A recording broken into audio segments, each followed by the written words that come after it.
Alan Watts did not write much directly about money, but he wrote extensively about the human relationship with scarcity, desire, and the futile pursuit of security.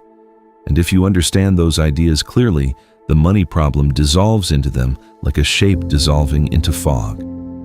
Here is the insight at the center of it all. Most people do not have a money problem. They have a consciousness problem.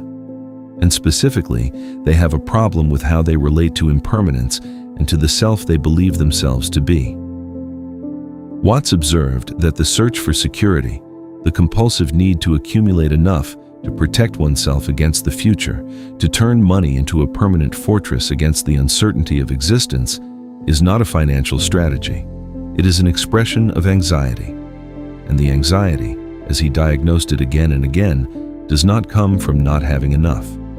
It comes from the belief that what you are is a separate, vulnerable self that could be damaged or destroyed by external events. A self that exists inside a bag of skin, isolated from the universe, responsible for managing its own survival in a world that could at any moment take everything away. From that starting point, money becomes the stand-in for all security. You chase it because you believe, at some deep, unexamined level, that enough of it would finally make you safe. But there is never enough, because the anxiety is not produced by the lack of money. It is produced by the belief in a separate self, and no amount of money can resolve that. In The Wisdom of Insecurity, Watts made the point that the more desperately you chase good, the more anxiety you create.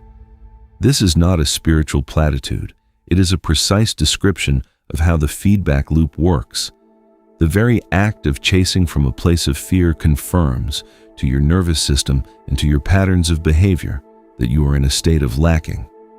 You hustle not from abundance, but from a felt sense of not enough. And that feeling becomes self-fulfilling, not through mystical law, but through the practical reality that fear-based decisions are systematically worse than decisions made from clarity.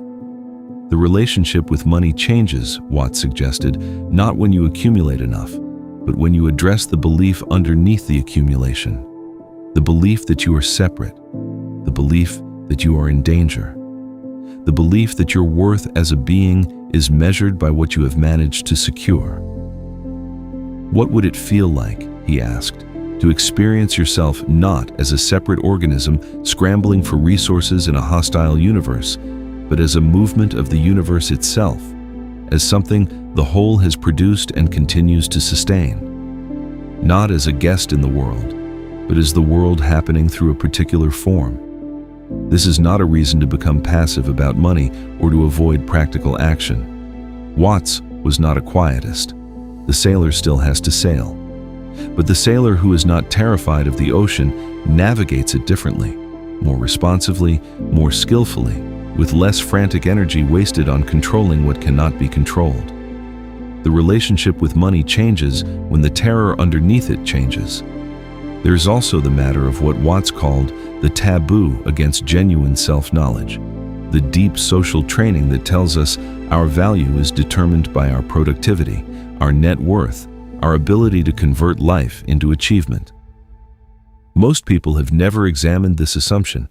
They have simply absorbed it and organized their entire relationship with money around it. The examination alone, noticing that this is an assumption and not a fact of nature, begins to loosen the grip. The question worth sitting with is not, how do I get more money? It is, what am I actually afraid would happen if I stopped managing my survival so desperately? And underneath that, who am I, if not the fearful manager I have believed myself to be? Those are the questions that change the money relationship. Everything else is rearranging furniture in a house built on anxious ground.